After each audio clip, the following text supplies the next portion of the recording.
20 years of excellence. Sun International Institute of Tourism and Management.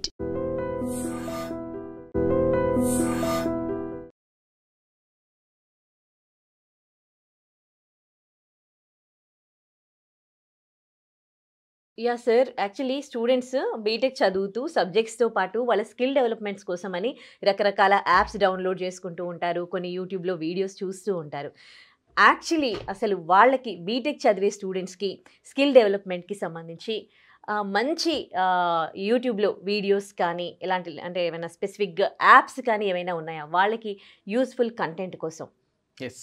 చాలా మంచి ప్రశ్న. ఎందుకంటే చాలామంది స్టూడెంట్స్ యూట్యూబ్‌లోకెళ్ళి అది కొనుక్కోవాలా, ఇది కొనుక్కోవాలా, లేదా ఆ బుక్కులు చదవాలంటారు. Free websites central government provide చేసే కొన్ని వెబ్‌సైట్స్ కూడా ఉన్నాయి. చాలా మంచి వెబ్‌సైట్స్. వాటిల్లో మంచి సబ్జెక్ట్ నేర్చుకోవచ్చు వాళ్ళు. వాళ్ళు ఏ సబ్జెక్ట్ అయినా పర్లేదు. కంప్యూటర్ సైన్స్ అన్నా కావచ్చు, ఈసీ అయినా కావచ్చు, ఎలక్ట్రికల్ అయినా కావచ్చు. వాళ్ళకి సంబంధించి మంచి మెటీరియల్ ఉన్న 4 వెబ్‌సైట్స్ ఉన్నాయి. ప్రతి స్టూడెంట్ బీటెక్ చేరిన వెంటనే ఫస్ట్ ఇయర్ లేదా ఇంటర్ అయిపోయిన తర్వాత ఈ గ్యాప్‌లో అడ్మిషన్ తీసుకునే గ్యాప్‌లో కూడా ఆ వెబ్‌సైట్స్‌కి వెళ్ళి వాళ్ళ ఫౌండేషన్ తీసుకోవచ్చు. నేను మీకు ఇప్పుడు ఈ స్క్రీన్ ద్వారా మీకు ఎక్స్‌ప్లెయిన్ చేస్తాను. ఈ ఎల్ఐసి పాలసీలో ఇంకాస్త విడమరి చెప్పాలి స్కిల్స్ అంటే టాప్ 10 స్కిల్స్ కూడా పెట్టాను. మ్యాథమెటిక్స్ బేసిక్స్ నేర్చుకోండి. బీటెక్ స్టూడెంట్స్ చాలామందికి గైడెన్స్ ఉండదండి. చాలామంది పేరెంట్స్ అని అడుగుతుంటారు, సార్ ఏం నేర్చుకోవాలి, ఏం స్కిల్స్ పెట్టుకోవాలి, బీటెక్ ఫస్ట్ ఇయర్ చేరుతున్నారు, గ్యాప్ ఉంది, 3 నెలల గ్యాప్ ఉంది. ఇదిగో మ్యాథమెటిక్స్ బేసిక్స్. ఎప్పుడు ప్రతి బ్రాంచ్లోని మ్యాథ్స్ ఒక ఫౌండేషన్ ఉపయోగపడుతుంది. సైంటిఫిక్ అండర్స్టాండింగ్ మీరు డెవలప్ చేసుకోండి. Basic technical skills. నాకు మొన్న మా అబ్బాయి చెప్తున్నాడు, డాడీ మా క్లాస్లో కాలేజీలో చాలామంది విద్యార్థులకి జూమ్ ఆన్ చేసుకోవడం కూడా తెలియదు అన్నారు. చాలామందికి అంటే ఈ గ్యాప్లో ఎక్కడైనా మీరు బీటెక్ కాలేజ్ చేరే లోపల జూమ్ స్కిల్స్ని నేర్చుకోండి. Basic. So MS office, MS Excel sheet, ఇవి సో మైక్రో ఆఫీస్, మీట్, ఇవన్నీ కూడా బేసిక్ స్కిల్స్ మీరు డెవలప్ చేసుకోండి. తర్వాత ఈ టీం వర్క్, ప్రాజెక్ట్ స్కిల్స్. ప్రాజెక్ట్ని ఎప్పుడు కూడా గుర్తుపెట్టుకోండి. చాలామంది ఏం చేస్తారంటే ప్రాజెక్ట్స్ని కొనుక్కుంటారు, ఏ విధంగా ప్రాజెక్ట్ వర్క్ సబ్మిట్ చేస్తారు, అలా చేయొద్దండి. రియల్ టైం ప్రాజెక్ట్ వర్కే మీరు చేయండి. ఈ స్కిల్స్ చాలా చాలా important. Next communication skills already చెప్పాను, దాన్ని డెవలప్ చేసుకోండి. లాజికల్ థింకింగ్, క్రియేటివిటీ డెవలప్ చేసుకోండి. అంటే సృజనాత్మకత. ఏదైనా సమస్య వచ్చినప్పుడు మీరు కామన్ సెన్స్తో ఏ విధంగా ముందుకు వెళ్ళాలి, కొత్తగా ఇన్నోవేషన్ ఎలా చేయాలి, అవి ఇంపార్టెంట్. అనలిటికల్ స్కిల్స్ ఉండాలి. డీటెయిల్ ఓరియంటెడ్ థింకింగ్ అంటే దాని మీనింగ్ ప్రతి కాన్సెప్ట్ మీరు క్షుణ్ణంగా మనసు పెట్టి మీరు చదవండి. క్షుణ్ణంగా మనసు పెట్టి చదవండి, అది ఇంపార్టెంట్.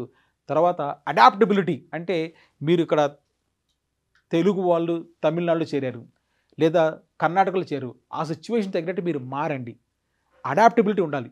లేదా మీరు బీటెక్ అయిపోయిన తర్వాత ఏదో ఊర్లో వేస్తారు, ఎక్కడన్నా వాడు ఏ ఊరికి వెళ్ళినా కూడా అక్కడ బతికి వచ్చేటట్టు ఉండాలి. అంతే తప్ప మీరు కర్ణాటక వెళ్తే మళ్ళీ మీరు రూమ్మేట్స్ని చాలామంది అదే తెలుగు వాళ్ళు ఉంటే తెలుగు రూమ్మేట్స్ ఎతకద్దండి. డైవర్సిటీ కోరుకోండి. So Telugu students, north Indian students మీరు మిక్స్ కండి. డైవర్సిటీ చాలా వస్తుంది, కొత్త భాష వస్తుంది, మీకు వాళ్ళ యొక్క అభిరుచులు తెలుస్తుంది. ఎక్కడన్నా బతికేటట్టు ఉండాలి. ఎందుకంటే రేపొద్దు మీకు జాబ్ మీ సొంత ఊర్లో రాదు. సో బయట ఊళ్ళో వస్తుంది, వేరే స్టేట్లో వస్తుంది. అక్కడ బతకాలంటే అడాప్టబిలిటీ ఉండాలి. క్యూరియాసిటీ పెంచుకోండి. అంటే ఏంటి, తెలుసుకోవాల జిజ్ఞాస. ఈ 10 స్కిల్స్ కానీ మీకు ఉన్నాయంటే మీరు అనుకున్న బీటెక్ బ్రహ్మాండంగా సక్సెస్ఫుల్గా బయట వస్తారు. మీరు నిరుద్యోగులుగా మాత్రం 100% మిగలరు. మీ కాలేజీ చాలా ప్రౌడ్గా మిమ్మల్ని ఒక ప్రైడ్ అలమ్నస్గా కూడా తీర్చిదిద్దుతుందన్నమాట. రైట్. ఇప్పుడు ఇంకో క్వశ్చన్ కూడా చాలామందికి ఉంటుంది, డౌట్ ఏంటంటే సెల్ఫ్ లెర్నింగ్లో ఏం చదవాలి అంటే బీటెక్ చదువుతున్నారు చాలామంది, ఏదైనా కూడా సెల్ఫ్గా లెర్నింగ్ వీడియోస్ ఉన్నాయా? ఫ్రీ వీడియోస్ మీకు కొన్ని నేను షేర్ చేస్తున్నా చూడండి. మీ యొక్క స్కిల్స్, మీ యొక్క నాలెడ్జ్ ఎన్హాన్స్ చేసుకోవాలంటే ఈ 4 మీకు నేను రికమెండ్ చేస్తున్నాను. ఎన్పిటిఎల్ చాలామందికి ఐడియా ఉంటుంది, పేరెంట్స్ కూడా అర్థం కావాలని చెప్తున్నారు. ఎన్పిటిఎల్ వచ్చేసి మీకు engineering and technical courses, IITs, IASc అండి. అంటే ఐఐటీస్ డెవలప్ చేసిన నాలెడ్జ్ మొత్తం కూడా ఈ ఎన్పిటిఎల్లో మీకు వెబ్సైట్లో మీకు దొరుకుతుంది.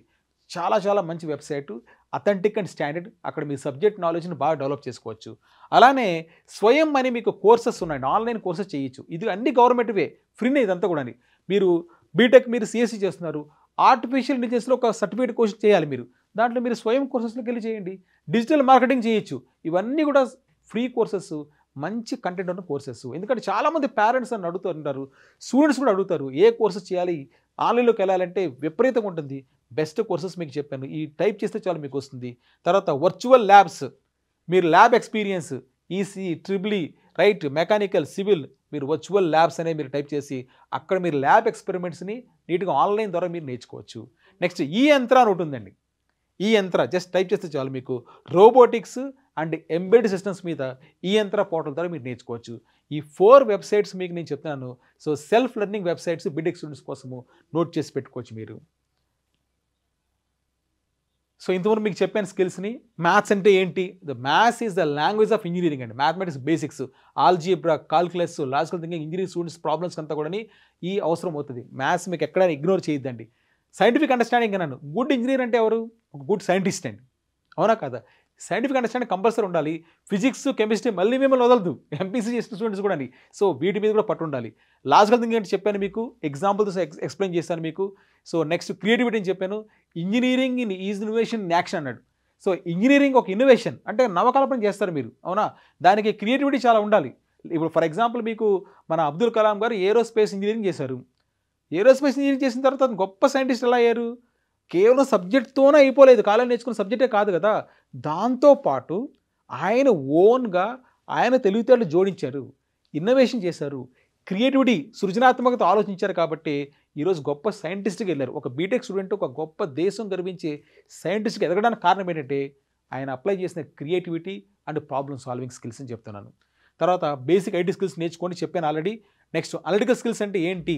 విశ్లేషణాత్మకమైన సామర్థ్యం అంటున్నాము. ఇది ఏంటంటే ప్రతిదానికి మీరు వై అనే క్వశ్చన్ వేసుకోండి. మీరు బీటెక్ ఫస్ట్ ఇయర్ నుంచి 4th ఇయర్ వరకు మీ సబ్జెక్ట్ నేర్చుకుంటున్నప్పుడు వై ఈ కాన్సెప్ట్ మాట, ఈ కోడింగ్కి, ప్రోగ్రామింగ్కి మీరు నేర్చుకుంటున్న ఏదో హైడ్రాలిక్స్ లేకపోతే థెర్మోడైనమిక్స్, ఈ కాన్సెప్ట్ లెర్నింగ్లో వై అనే ప్రశ్నని మీరు అడగండి, మిమ్మల్ని మీరు అడగండి. దాంతో డేటా మొత్తం అది కూడా మీరు అనాలిసిస్ చేయగలుగుతారు. ఫర్ ఎగ్జాంపుల్ డేటా అనలిటిక్స్, ఎంతెంత డేటా అనలైజ్ చేయాలని మనం అసలు అనాలిసిస్ చేయాలంటే ఈ క్వశ్చన్ మీరు అడిగి మీ యొక్క స్కిల్స్ డెవలప్ చేసుకోవాలి. Team work and project skills, అందుకే మీకు చెప్పాను కమ్యూనికేషన్ స్కిల్స్. మంచి టీమ్స్ ఎంచుకోండి, మంచి ఫ్రెండ్స్ ఎంచుకోండి. సో ఒక సామెత మనకు ఉందన్నమాట, tell me if I want to know about your self, tell me about your friends first అన్నాడండి. మీ గురించి నేను తెలుసుకోవాలంటే ఫస్ట్ మీ ఫ్రెండ్స్ గురించి తెలుసుకుంటే చాలండి. మీ ఫ్రెండ్స్ మంచి మంచి ఫ్రెండ్స్, బాగా చదువుకునే ఫ్రెండ్సే, వాడు సెల్ ఫోన్కి అడిక్షన్ అయిపోయిన ఫ్రెండ్స్, వీళ్ళందరినీ దూరం పెట్టండి. మీ ఫ్రెండ్స్ గురించి మీరు ఎంచుకునే టీం బాగుంటే మీ ప్రాజెక్ట్ స్కిల్స్ కూడా చాలా బాగుంటుంది. అవును. నెక్స్ట్ కమ్యూనికేషన్ స్కిల్స్ అన్నాను. బాగా మాట్లాడండి, ఫ్యాకల్టీతో మాట్లాడండి, మీ ఫ్రెండ్స్తో మాట్లాడండి. పేపర్ ప్రజెంటేషన్స్, టెక్నికల్ క్విజెస్, బయట కాలేజీలో ఫర్ ఎగ్జాంపుల్ మీ లోకల్ ఐఐటీలో ఎక్కడైనా క్యాంపస్లో ఒక ప్రజెంటేషన్ జరుగుతుంది, దానికి ఎన్రోల్ చేసుకోండి. లేదా మీ ఏరియాలో మీ కాలేజే కాకుండా బయట కాలేజీల్లో కూడా ఏదైనా హ్యాకథాన్ కానీ, క్విజెస్ కానీ, పేపర్ ప్రజెంటేషన్స్ ఉంటే వెనక్కి వెళ్ళొద్దండి. స్మార్ట్ ఫోన్ పక్కన పెట్టండి, వీటిలో మీరు పార్టిసిపేషన్ చేయండి. ఈ స్కిల్స్ చాలా చాలా ఇంపార్టెంట్. డీటెయిల్ ఓరియంటెడ్ థింకింగ్ అంటే ఏంటి? మీకు ఇంజనీరింగ్లో ప్రెసిషన్ చాలా ఇంపార్టెంట్. ప్రెసిషన్ అంటే సో ఖచ్చితత్వం, అవునా కాదండి? ఖచ్చితత్వం ఉండాలి కదా. ఒక సివిల్ ఇంజనీరింగ్ ఒక స్టూడెంట్ ఒక మంచి కన్స్ట్రక్షన్ చేయాలన్నా ఆ ఖచ్చితత్వం ఉండాలి. ఒక కోడింగ్ రాయాలన్నా ఖచ్చితత్వం ఉండాలన్నమాట. ఏ సబ్జెక్టుకైనా కూడా మీరు. సో ఈ ప్రెసిషన్ చాలా ఇంపార్టెంట్. అందుకోసమే మీరు బాగా ఆచితూచి ఆ గోతత్వం పెట్టి చూసినట్టు మీరు సబ్జెక్ట్ని బాగా మంచిగా కాంప్రిహెండ్ చేయాలండి. నెక్స్ట్ లాస్ట్ నేను చెప్పిన అడాప్టబిలిటీ అంటే టెక్నాలజీ రోజు మారిపోతుంది. అలాంటప్పుడు మరి మీరు మారరా? టెక్నాలజీ మారుతున్నప్పుడు మీరు కూడా మారాలి కదా. అందుకోసం అడాప్టబిలిటీ, పరిస్థితులకు అనుగుణంగా మీరు మారడం, కొత్త కొత్త అప్డేషన్స్ చేయడం, కొత్తగా సబ్జెక్ట్ లెర్నింగ్ మీరు చేయడం. సో ప్రతిరోజు న్యూ టెక్నాలజీ ట్రెండ్స్ మీరు అప్డేట్ కన్నా చెప్తున్నాను. లాస్ట్గా మీరు చూడండి, మ్యాథ్స్ ఎంత రోల్ ప్లే చేస్తుంది బీటెక్లో. కంప్యూటర్ ఇంజనీర్స్ లాజిక్ ఉపయోగిస్తున్నారు, ఆల్జిబ్రా ఉపయోగిస్తున్నారు, స్టాటిస్టిక్స్ ఉపయోగిస్తున్నారు. ఎందుకంటే వాళ్ళు చాలా ఆల్గరిథమ్స్, ఇంటెలిజెంట్ సిస్టమ్స్ కూడా డెవలప్ చేయాలి. కాబట్టి కంప్యూటర్ ఇంజనీరింగ్ స్టూడెంట్స్కి ఏ స్కిల్స్ కావాలంటున్నారు కదా, ఈ స్కిల్స్ చాలా అవసరం. మ్యాథమెటిక్స్ స్కిల్స్ చాలా అవసరం. సివిల్ ఇంజనీరింగ్ స్టూడెంట్స్ కూడా జామెట్రీ, ట్రిగ్నోమెట్రీ ఉపయోగిస్తున్నారు. బిల్డింగ్స్ కన్స్ట్రక్షన్ చేయాలన్నా, బ్రిడ్జెస్ కన్స్ట్రక్ట్ చేయాలన్నా కూడా మళ్ళీ మ్యాథ్స్ అవసరం. మెకానికల్ ఇంజనీర్స్కి డిఫరెన్షియల్ ఈక్వేషన్స్ అవసరం అవుతుంది. ఎందుకంటే ఎన్నో కూడా మెకానిక్స్ అంతా కూడా అక్కడ మోషన్, మూమెంట్ కానీ ఎనర్జీకి ఈ సబ్జెక్ట్ చాలా అవసరం అవుతుంది. ఎలక్ట్రికల్ ఇంజనీర్స్కి కాలిక్యులస్, కాంప్లెక్స్ నెంబర్స్, ఎన్నో సర్క్యూట్స్ వాళ్ళు అనలైజ్ చేయాలంటే మళ్ళీ మ్యాథ్స్ అవసరమైంది. మరి ఇంజనీరింగ్ కంప్యూటర్ సైన్స్ స్టూడెంట్కి మ్యాథ్స్ అవసరం ఉందా? Maths is the engine, code is the vehicle అన్నాను. అంటే మ్యాథ్స్ ఇంజిన్ అండి. కోడింగ్ చేయాలంటే వెహికల్కి ఏం కావాలి? ఇంజిన్, మ్యాథమెటిక్సే. ఎందుకంటే అవి రెండు కలిపితేనే మీకు ఇన్నోవేషన్ అవుతుందని చెప్పాను.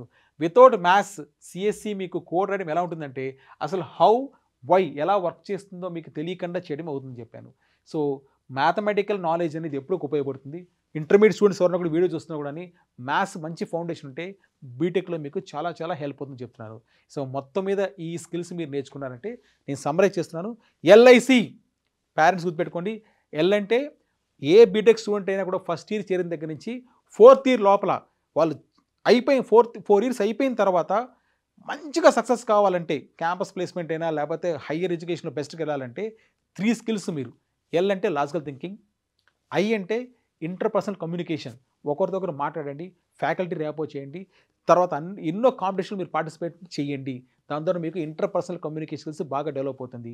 మూడోది కోర్ సబ్జెక్ట్స్, మీరు ఎంచుకున్న బ్రాంచ్, మీరు చేరిన బ్రాంచ్, అది ఈసీనా, సిఎస్సీనా, ఐటీనా లేకపోతే మెకానికల్ ఇంజనీరింగా, ఏ బ్రాంచ్ అయినా మీరు వర్రీ కావద్దండి. దాని మీద స్ట్రాంగ్ కమాండ్ తెచ్చుకుంటే సక్సెస్కి మీరు డెఫినెట్గా రీచ్ అవుతామని చెప్తున్నాను. Right, thank you and all the best. BTech చదివే స్టూడెంట్స్ మస్ట్గా ఈ వీడియో వాచ్ చేయండి. వాళ్ళకి సంబంధించిన వెబ్సైట్స్ ఇవి, స్కిల్ డెవలప్మెంట్కి సంబంధించి 100% ఫ్రీ సెల్ఫ్ లెర్నింగ్ వెబ్సైట్స్ అండి. సో యూట్యూబ్కి వెళ్ళి ఏవేవో స్కిల్ డెవలప్మెంట్స్ కోసం మీరు వీడియో సెర్చ్ చేస్తూ ఉంటారు అండ్ కొన్ని బై చేస్తూ ఉంటారు. సో అట్లాంటి అవసరమే లేదు. మీకు బెటర్ ఈ 4 వెబ్సైట్స్ చూడండి. ఎన్పిటెల్, స్వయం, అలాగే వర్చువల్ ల్యాబ్స్, ఈ యంత్ర, ఇవన్నీ కూడా మీరు ఇంటి దగ్గర ఉండి మీ రూమ్లో కూర్చొని మీరు సెల్ఫ్గా లెర్న్ చేసుకోవచ్చు మీ స్కిల్ డెవలప్మెంట్కి సంబంధించి. ఎన్పిటెల్ చూడండి, engineering and technical courses IIT వాళ్ళు డెవలప్ చేసింది. సో ఇది మీకు చాలా యూస్ఫుల్ అవుతుంది. అలాగే స్వయం కోర్సెస్ అక్రాస్ ది డిసిప్లైన్స్, అలాగే వర్చువల్ ల్యాబ్స్, ఇవి ఆన్లైన్ కోర్సెస్ కూడా చేయొచ్చు. Certification courses and virtual labs కోసం మీరు అటు ఇటు వెళ్ళాల్సిన అవసరం కూడా ఆన్లైన్లోనే చేసుకోవచ్చు. ఈ యంత్ర robotics and embedded systems, next వచ్చేదంతా కూడా రోబోటిక్స్ సిస్టమే. సో మస్ట్గా ఈ 4 యాప్స్ కూడా, వెబ్సైట్స్ కూడా మీరు దీంట్లో స్కిల్ డెవలప్మెంట్కి యూస్ చేసుకోవచ్చు. సో బీటెక్ చదవాలనుకుంటున్న స్టూడెంట్స్, బీటెక్ చేసిన స్టూడెంట్స్ మస్ట్గా ఈ వీడియో వాచ్ చేయండి. మీకు 4Ms గురించి శ్రీధర్ సార్ చాలా బాగా ఎక్స్ప్లెయిన్ చేశారు కదా, అంటే బీటెక్ చేసినాక ఎంత బెటర్ ఆప్షన్స్ ఉన్నాయో బీటెక్ చదివిన వాళ్ళకి. అలాగే ఎల్ఐసి గురించి కూడా మీకు చాలా బాగా ఇన్ఫర్మేషన్ ఇచ్చారు. సో అందుకే బీటెక్ స్టూడెంట్స్ తప్పకుండా ఒకటైతే గుర్తుపెట్టుకోండి, మీరు చదివేటప్పుడు సబ్జెక్ట్స్ పైన బాగా కాన్సన్ట్రేట్ చేయండి. అలాగే ఎక్స్ట్రా స్కిల్స్కి సంబంధించి సార్ వెబ్సైట్స్ కూడా చెప్పారు, వాటిని ఫాలో అవ్వండి. ఈ 4 years మీరు కష్టపడితే చాలు. ఆ తర్వాత వన్స్ మీ బీటెక్ అయిపోయాక మీ 40 years కెరియర్ సూపర్గా ఉంటుంది. అసలు 4 years కష్టపడాల్సిన పని కూడా లేదు, హ్యాపీగా ఎంజాయ్ చేస్తూ చేయొచ్చు వాళ్ళు. అదే మనూరు చెప్పింది. 4Ms కానీ ఎల్ఐసి పాలసీలో సబ్జెక్ట్ మీరు లవ్ చేయండి. సో బలవంతంగా ఏం కష్టపడాల్సిన పని లేదు, ఇష్టపడి చదవండి చాలు. ఆటోమేటిక్గా సక్సెస్ మీకు మీ దగ్గరికే వచ్చి చేరుతుంది అంతే, మీరు మళ్ళీ పరిగెత్తాల్సిన పని లేదు. అది ఈరోజు మన యొక్క topic. Right, thank you so much for your guidance to students అండి. Thank you. నమస్తే. నమస్తే.